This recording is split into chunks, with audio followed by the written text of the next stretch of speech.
The rain began just as the sun bled out behind the bruised clouds. It wasn't a gentle onset, but a sudden, violent declaration, as if a great basin had been upended over the world. One moment, the sky was a low, sulking gray. The next, a deafening roar of water assaulted the roof, the windows, the earth. It was the kind of rain that felt personal, an infinite army of tiny, cold spears intent on piercing through every layer of sanctuary. Alone in the old Ainsley house, Leo tried to ignore the shiver that traced his spine. The power had flickered twice already. He'd lit the fire in the cavernous living room fireplace, the only source of light now besides the guttering candles on the mantel. The flames danced, casting monstrous, leaping shadows up the walls papered with faded, floral patterns that seemed to shift in the unsteady light. His laptop screen, a feeble island of blue in the orange gloom, was his anchor. He was on deadline. A piece about urban decay, of all things. The irony of writing about rot while sitting in its genteel, rural cousin was not lost on him. The house was a bequest from Great-Aunt Maud, a woman he'd met twice and remembered as a scent of mothballs and stern disapproval. It needs a loving hand, Leo, the solicitor had said, handing over the heavy iron key. And perhaps a great deal of money. Loving hand, Leo thought, looking at his own, poised over the keyboard. They were writer's hands, good for tapping keys and clutching coffee mugs, not for repairing sagging porches and silencing the groans of century-old timber. He typed a sentence, deleted it. The rain was too loud, too insistent. It wasn't a patter.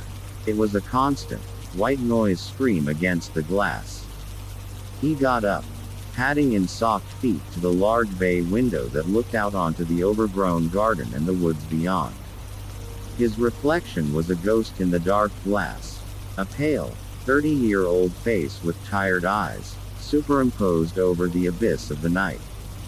Beyond, he could see nothing. The world had been erased, replaced by a shimmering, liquid curtain. Then, a sound beneath the rain. A thump. Solid. Heavy. From upstairs. Leo froze, his breath fogging the cold glass. The house was full of noises.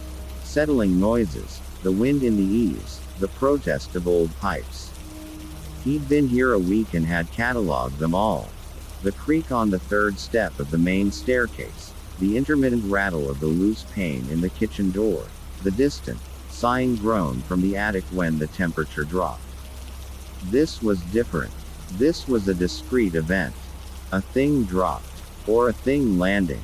It's the storm, he said aloud, his voice swallowed by the room's high ceiling. A branch hit the roof. Or a shutter came loose. He returned to the sofa, pulling the worn Afghan around his shoulders. The fire popped, sending a spiral of sparks up the flue. He forced his eyes back to the screen. Thump. Asterisk. Closer. Directly above him. In his bedroom. His fingers stilled. This was no branch. It was the sound of a weight hitting the floorboards. A deliberate, localized impact. He listened, straining. The rain roared on. But beneath it, was that a scrape? A slow, dragging sound, like something heavy being pulled a few inches across the bare floorboards of the unused room next to his. His heart began a slow, hard drum against his ribs. He was a rational man. He believed in drafts, in expanding wood, in the overactive imaginations of solitude. He did not believe in things that went thump in the night. Not literally. He stood again, the Afghan falling to the floor.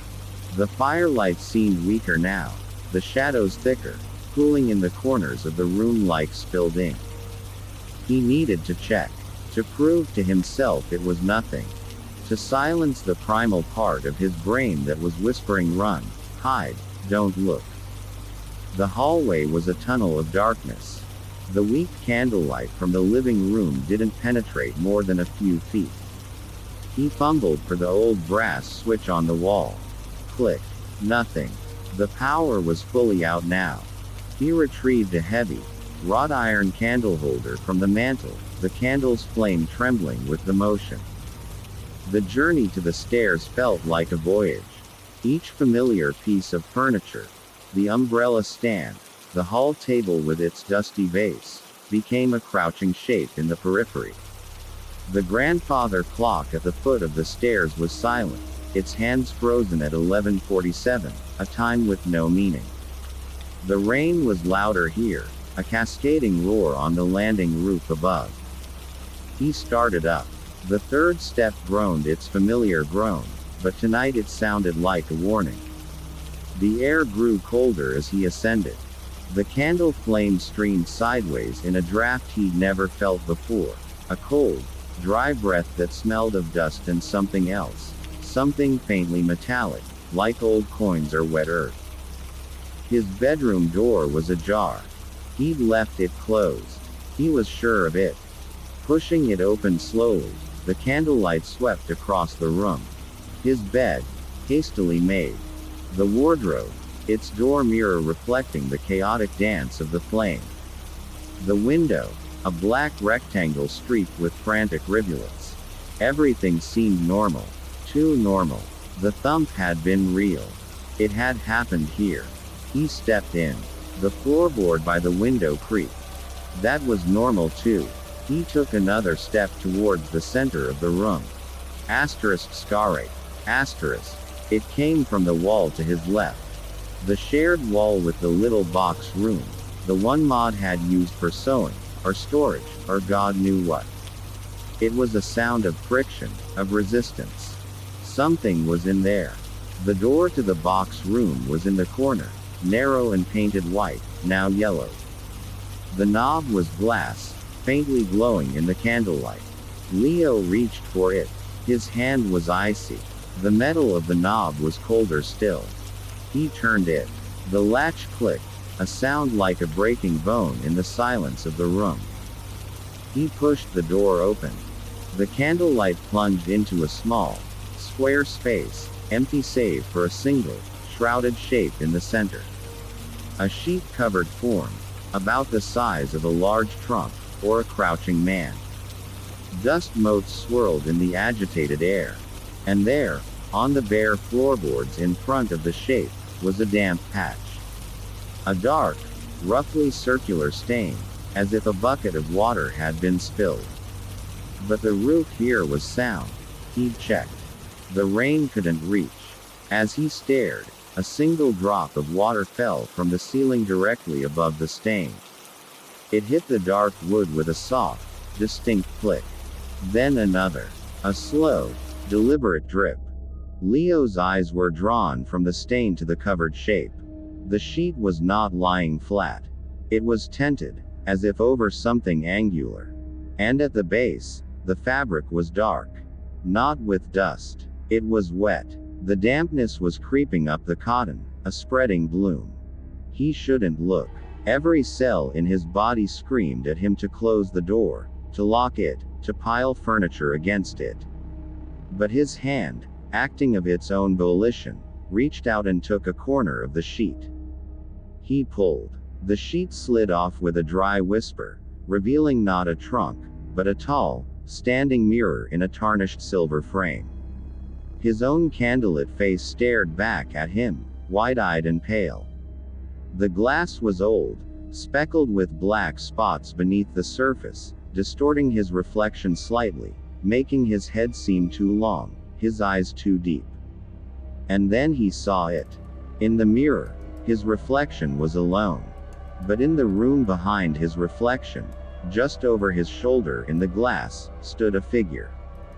It was tall, impossibly thin, a silhouette of deeper black against the dark room. Its head was slightly tilted. He could make out no features, only a sense of profound attenuation, as if it had been stretched on a rack. It stood perfectly still, just behind him. Leo's blood turned to ice. He couldn't move. He couldn't breathe. He was locked in the gaze of his own terrified eyes in the mirror, while behind him, in the real space of the box room, there was nothing but empty air. He could feel the emptiness. He knew if he turned his head, he would see only the open door to his bedroom. But in the mirror, the figure was there. Undeniable. A drop of cold water landed on the back of his neck. He gasped, spinning around, the candle nearly guttering out. The room was empty. The doorway was clear. The only sound was the relentless rain and the frantic hammering of his heart. He whipped back to the mirror. His own face, twisted in panic. No figure. It was a trick. A trick of the light, of his stress, of the storm. His mind, poisoned by isolation and the oppressive atmosphere, had conjured it. The drip on his neck was condensation. The thump was something else. He had to get out of this room. He grabbed the sheet to cover the mirror again, his hands shaking. As he flung the cloth over the glass, his eyes caught a final glimpse of his reflection. And for a fraction of a second, before the sheet settled, he saw not one figure behind him, but two. The tall, thin one, and a smaller, rounder shape beside it. He stumbled backward out of the box room, slammed the door, and fled, not stopping until he was back in the living room, before the fire, which now seemed laughably small and insignificant. He poured 3 fingers of whiskey from a bottle on the sideboard and drank it in one burning gulp. It was the storm. It was the house. It was his own stupid, overworked imagination. He repeated it like a mantra. But the feel of that cold drop on his neck was real. The wet stain on the floor was real. He spent the next hour trying to read, failing, jumping at every new groan from the house. The rain intensified, if that were possible. It sounded like the sky was tearing itself apart. Then, a new sound threaded itself through the downpour. A thin, high sound. A whistle. Not a tune. Just a single, sustained note, faint but piercing, like a teakettle coming to boil very far away. It seemed to be coming from the walls themselves, or from the floorboards under his feet. He muted the TV, the satellite was out, but he'd put on a DVD for background noise he now realized he hadn't heard. The whistling persisted. It was directionless, ambient. He followed it, against his better judgment. It led him to the kitchen. The sound was slightly louder here. It seemed to emanate from the old porcelain sink. He leaned over it, listening. The whistle was clearer, a dry, airy sound. He put his hand near the drain. A faint, cool breath of air was being drawn in, not blowing out. The sink was inhaling, and the air rushing into the drain was making that ghostly whistle. He straightened up, a cold knot tightening in his stomach. Old houses had strange drafts. This was just a weird venting effect from the storm. He turned on the tap. A brown trickle, then nothing. The pump was electric. No water. The whistle stopped abruptly. In the sudden, comparative silence, filled only by the rain, he heard the front door knocker. Bang, bang, bang, asterisk. 3 solid, measured strikes on the heavy iron ring against oak. Leo nearly cried out. Who in God's name would be out in this? His car was the only one in the long driveway. The nearest neighbor was 2 miles away. He crept to the front door, peering through the side window. The porch light was dead, of course. He could see nothing but the sheeting rain. He waited, heart pounding. Bang, bang, bang, asterisk, right in front of him. The door vibrated. Hello? Leo called, his voice cracking. Who's there? No answer. Only the rain. He unlocked the door. It had a chain, an old, sturdy one, and opened it a crack, the chain taut. The night wind, thick with rain, sprayed his face. The porch was empty. He looked down. On the worn welcome mat, now soaked, lay a small, dark shape. A child's stuffed rabbit, matted and filthy, one button eye missing. Water poured from its fur as if it had just been retrieved from a lake. Leo slammed the door, locked it, and slid the heavy bolt home. He stood with his back against it, breathing hard. The rabbit. It looked familiar. In a flash, he remembered a photograph in one of Maud's albums. A serious-looking little girl in a pinafore, clutching that same rabbit. Maud's younger sister, Eleanor. The one who had died of pneumonia at age 7. In this house. This was not his imagination. Something was happening. Something was here. He ran to the living room, grabbing his phone. No signal. The storm had killed it. He was cut off. The whistling started again, this time from the fireplace. The fire was dying, but a sharp, cold draft was now blowing down the chimney, making the ashes swirl and emitting that same thin, piercing note. He shoved the fireplace screen closed. The temperature in the house was plummeting. His breath plumed in the air. The cold was a physical presence, seeping up from the floorboards, pressing in from the walls.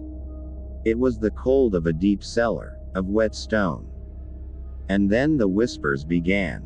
At first, they were just rustles at the very edge of hearing, mixing with the rain and the wind.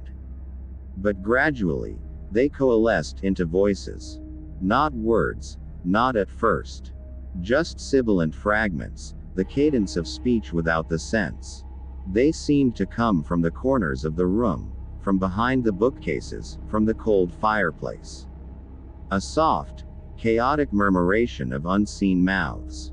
Leo clutched his head. Stop, he whispered. Please, stop. As if in response, one voice separated from the others. A young girl's voice, thin and watery, as if bubbling up through liquid.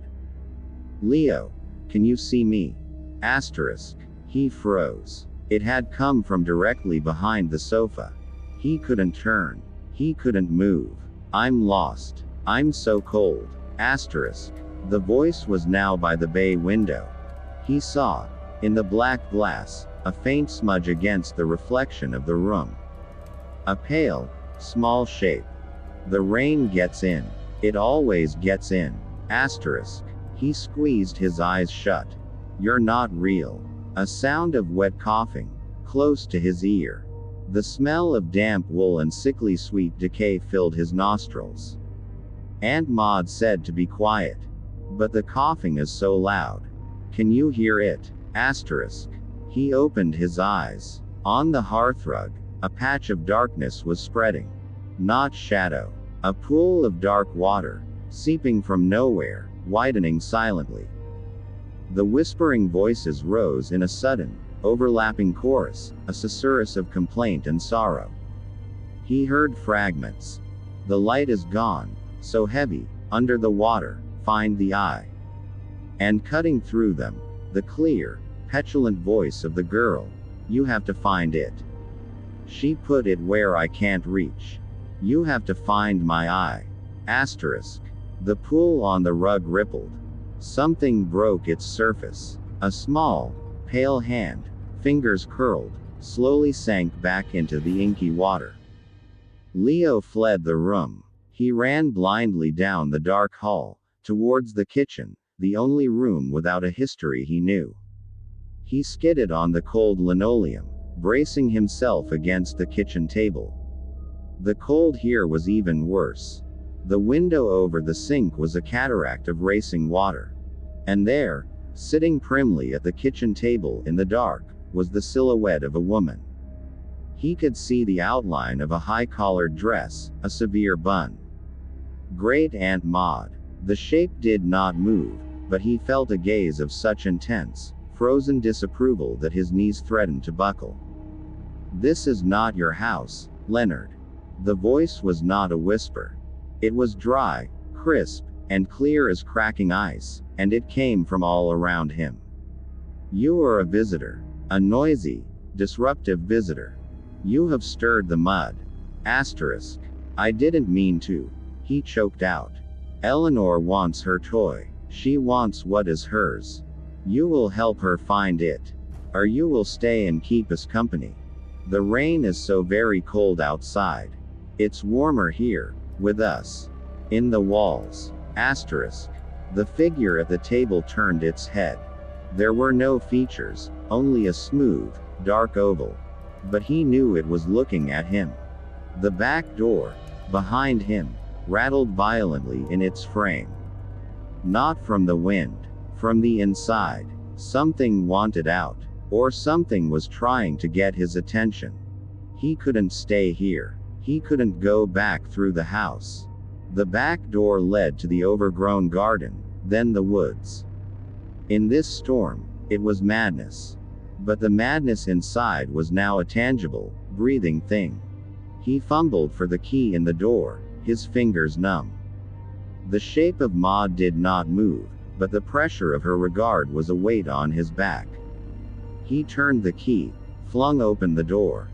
The storm howled in, a wall of wind-driven rain that soaked him instantly. He stumbled out into the maelstrom, the tall, wet grass whipping his legs. He turned to slam the door shut, and through the driving rain, he saw the kitchen. The chair at the table was empty. But the window above the sink was now clear of running water. And pressed against the inside of the glass was a face. A little girl's face, bloated and pale, one eye a hollow, black socket, the other a milky, staring blue. Her small hand was splayed against the pane. Leo ran.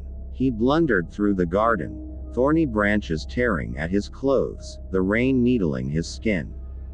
The only light was the occasional spectral flash of distant lightning, freezing the world in monochrome snapshots. The skeletal arms of trees, the leaning bulk of the old garden shed, the relentless, horizontal rain. He had no plan, no destination. Just a way. The woods were a roaring, black wall ahead of him. He crashed into the tree line, the canopy offering scant protection from the deluge. The ground was a slurry of mud and leaves. He fell, scrambled up, fell again. The wind screamed through the branches, a sound like 1,000 voices. He ran until his lungs were fire and his legs were lead. He collapsed against the rough bark of a giant oak, gasping, vomiting rainwater. He was utterly lost. The house was gone, swallowed by the darkness and the storm. It was only then, in the relative quiet under the tree, that he realized the rain on his skin had changed. It no longer felt like water. It felt thin, sharp, like sleet. He held out his hand. In a flash of lightning, he saw not raindrops, but fine, silvery needles piercing his skin, vanishing as they touched him, leaving no mark but a tiny, cold sting. Needle rain. A memory, sharp and unbidden.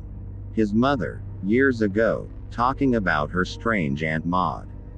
She said the worst storms weren't made of water, but of regret. She called it needle rain.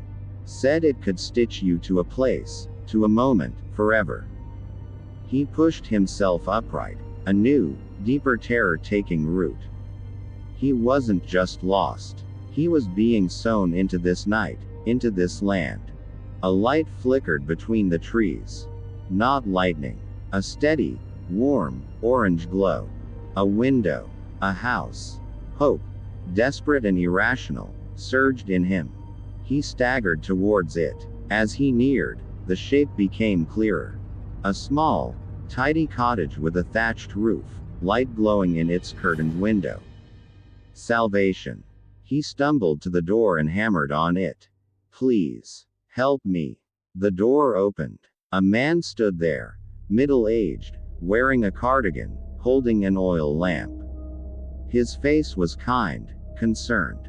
Good Lord, man. Come in out of this. Leo almost wept with relief. He stumbled into the warm, dry, blessedly normal interior. It smelled of bread and wood smoke. Thank you. He gasped. My car. The storm. I got lost.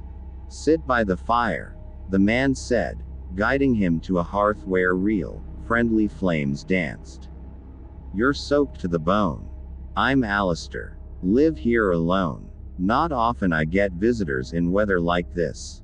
Leo sat, his body shuddering with cold and delayed shock. He accepted a blanket and a mug of hot tea.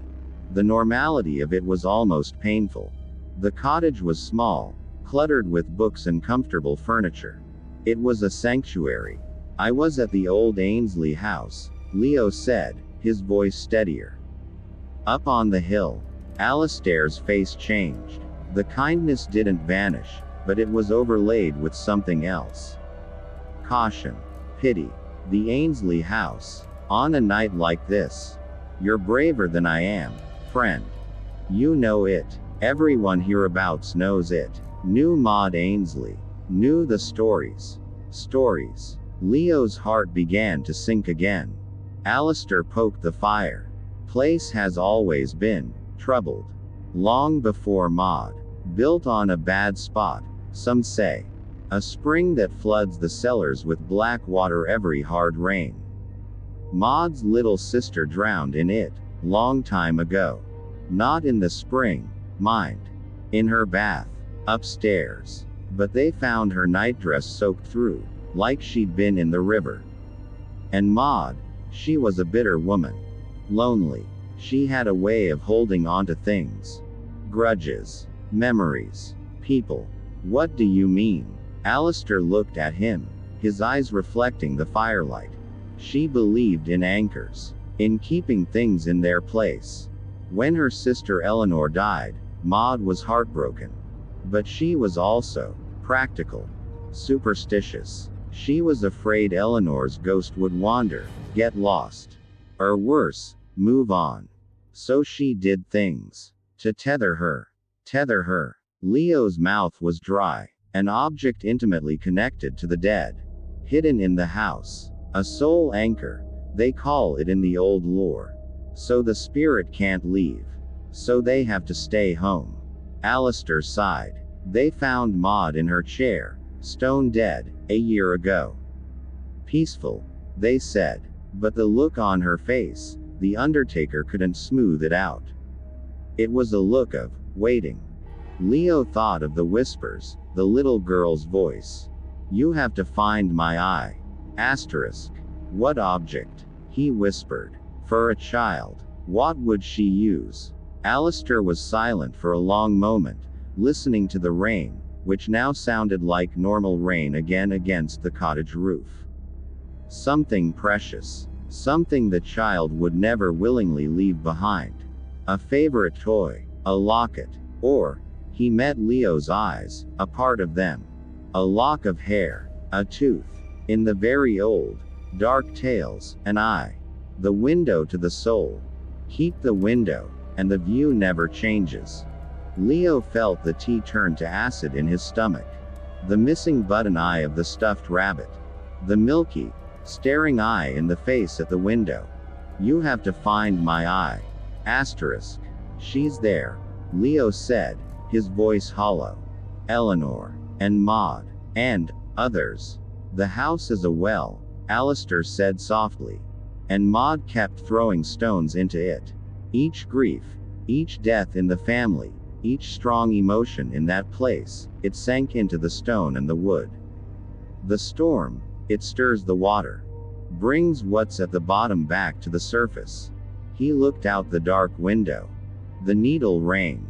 That's what my gran called it. When the veil is thin, and the past starts to stitch itself to the present. You shouldn't go back. I have to, Leo said, surprising himself. He thought of the little hand breaking the surface of the black pool. A child, trapped for a century. A soul anchored by her own sister's twisted love. She asked me for help. Alistair studied him. It's a dangerous mercy. To free one anchor might disturb all the others. Maud won't let her go easily. The house itself won't. It's grown accustomed to its tenants. I have to try. Alistair nodded slowly. Then you'll need this. He went to a cupboard and took out an old, grease paper wrapped package. Inside was a heavy, old-fashioned key, black with age, and a small, silver-handled awl. This is a skeleton key for the internal locks. Maud had them on all the interior doors towards the end. Paranoid. This might get you where you need to go. And this, he held up the awl, as cold iron. It can break a bind, sometimes. If you find the anchor, you must destroy it. Completely. Leo took the objects.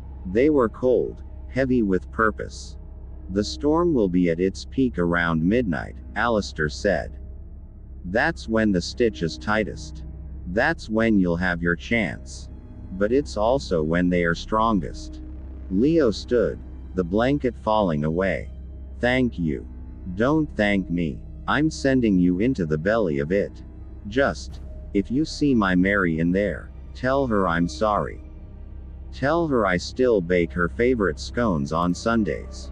Leo looked a question. My wife, Alistair said, his voice thick. She was Maud's caretaker at the end. Went up to the house one evening with a basket of groceries. We found the basket at the door. We never found Mary. The walk back was a waking nightmare. The needle rain had stopped, replaced by a downpour so dense it was hard to breathe. The woods were a hostile labyrinth. But the key and the awl in his pocket were talismans, giving him a direction where before there was only panic. He saw things in the woods. Figures standing between trees, watching him pass with silent, dripping patience. A woman in an old-fashioned nurse's uniform, her face covered by a wet cloth. A man in overalls, his body twisted as if from a fall, water streaming from his mouth. They did not approach. They just observed, as if he were a curiosity, a new fish in their dark aquarium. The house loomed out of the darkness, darker than the sky around it, a squat, malevolent silhouette. Every window was black, no friendly firelight now. The back door was unlocked. It swung open at his touch. The cold inside was absolute. It was the cold of the grave, deep and still. The silence was worse than the whispers. It was a listening silence. He took out the key and the awl, holding the awl like a dagger. He moved through the kitchen. The face was gone from the window. The house was waiting. He went to the living room first. The fire was dead ashes. The pool on the rug was gone, leaving no stain. The stuffed rabbit lay where he'd left it, a sodden lump. He picked it up. It dripped icy water. The empty eye socket was a dark pit. Find my eye. Asterisk. He had to think like Maud. Where would a stern, practical, controlling old woman hide the extracted eye of her dead sister? Somewhere safe. Somewhere nearby. Somewhere she could keep an eye on it. A pun she would have appreciated. His own bedroom was too obvious. Maud wouldn't have gone in there regularly. The box room, possibly. But the mirror was a focus, not a hiding place. Where did Maud spend her time? Her bedroom. He hadn't even ventured in there. It was at the end of the hall on the second floor, overlooking the back garden. He climbed the stairs, each step a trial. The silence was so heavy it pressed on his eardrums. He reached the landing. The door to Maud's room was grander than the others, with a carved oak panel. It was locked. He fitted the skeleton key. It turned with a smooth, well-oiled click. The door swung inward. The room was a museum to a life frozen in time. A four-poster bed with heavy velvet hangings. A dressing table with a triptych mirror. Bottles of perfume and cold cream laid out with military precision. A writing desk.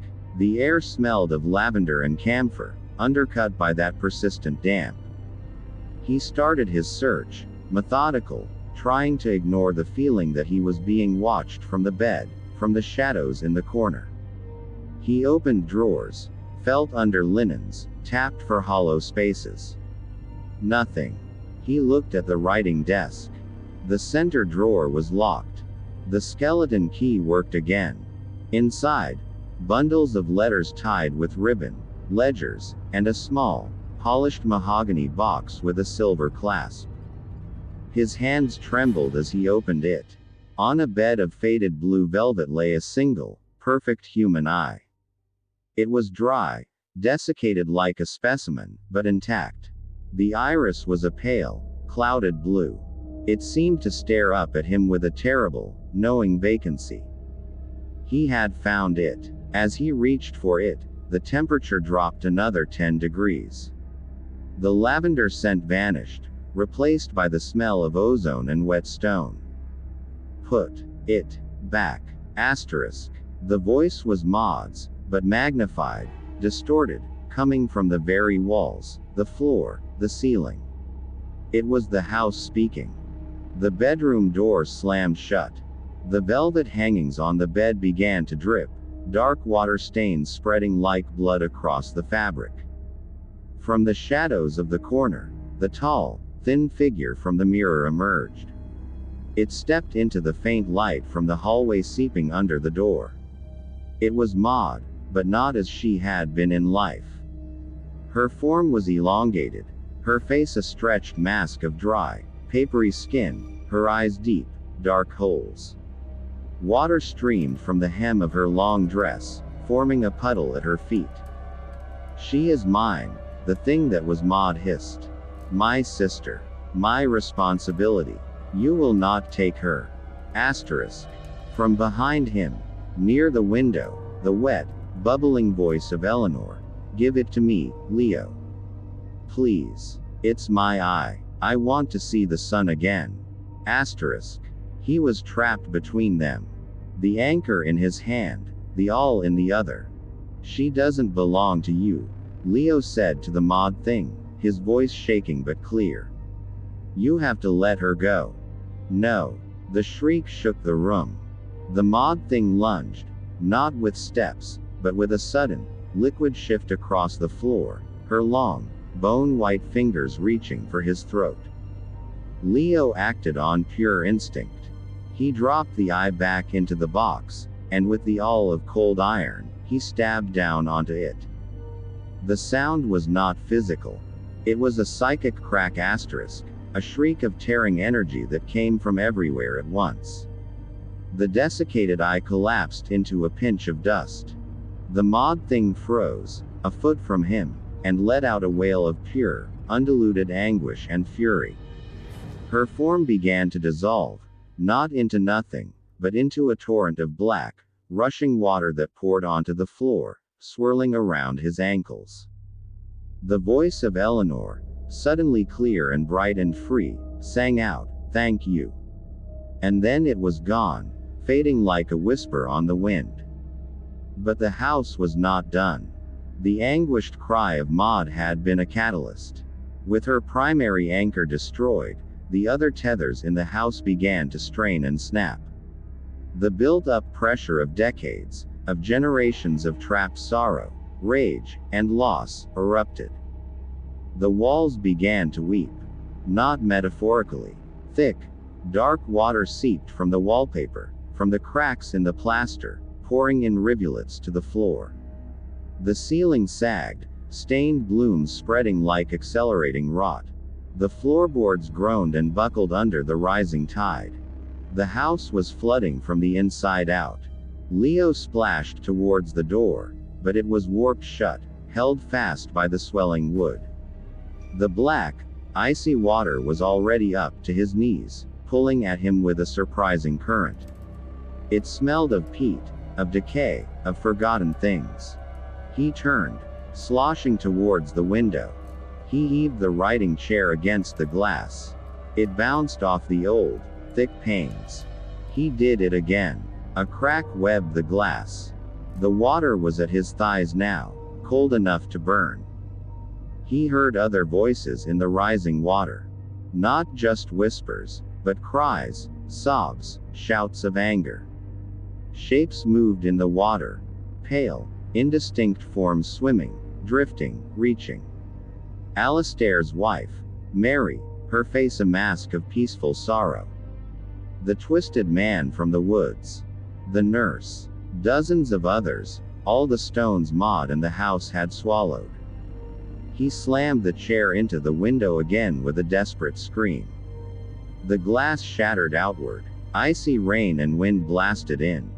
He clambered onto the sill, looking back. The room was a churning, black pool. Furniture floated. The Maud thing was gone, but her presence remained in the relentless, hungry rise of the water.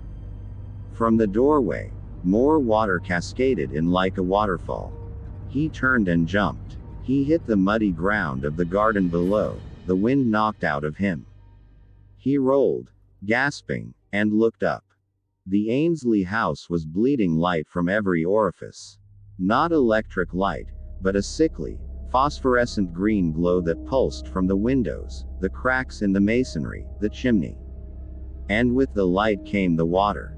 It gushed from the front door, poured from the upper windows like grotesque waterfalls, streamed from the roof tiles. The house was evacuating its centuries of swallowed grief in a single, cataclysmic purge. The ground shook. With a sound like a deep, final sigh, the front of the house slumped. The bay window of the living room collapsed inward. A section of the roof folded into the attic. Leo crawled backward, then forced himself to his feet and ran. He didn't stop until he reached the edge of the woods, where he turned, chest heaving. The house stood, but it was a ruin, dark and streaming under the torrential rain. The strange light had faded. The geysers of black water had slowed to a trickle. It looked just like what it was. An old, broken, empty house. The storm began to abate. The rain softened from a roar to a patter, then to a drizzle. In the east, a thin line of gray light appeared on the horizon. Leo stood there, soaked, bruised, shivering, watching as the first true light of dawn touched the ravaged silhouette of the Ainsley house. The needle rain was over. The stitch had been torn out. He walked back to Alistair's cottage in the newborn daylight. The woods were just woods, wet and green and ordinary. The birds began to sing. Alistair was waiting on his porch, 2 mugs of steaming tea in his hands. He handed one to Leo without a word. They stood in silence, looking towards the hill where a plume of mist was rising from the sodden ruin. "It's done," Leo finally said, his voice raw. Alistair nodded slowly. "I felt it. Lightness." He looked at Leo, his eyes old and knowing. "Mary. I saw her. In the water. She looked at peace." At the end, a tear traced a path through the stubble on Alistair's cheek. He nodded again, a gesture of profound gratitude and grief. "Thank you." A week later, Leo sat in a sunny cafe in the nearby town, his laptop open. The piece on urban decay was forgotten. He was writing something new. The words flowed, clear and sharp. He had arranged for the Ainsley house to be demolished. The ground was to be left fallow. No foundation, no marker. His phone buzzed. A text from Alistair. "Weather's turning again tonight. They say it might rain. You'll be gone by then. Asterisk." Leo looked out the cafe window at the clear blue sky. "Leaving this afternoon." Asterisk, he typed back. "Long overdue." Asterisk. "Good." Asterisk came the reply. "Sometimes, the past needs to stay buried. Even if you have to help it along." Asterisk. As Leo drove away that afternoon, he watched the rearview mirror. The hill where the house had stood was just a green bump against the sky. But as the thank you so much for watching this video. Make sure to subscribe, like, comment and turn on notifications if you enjoyed the video so you never miss an upload.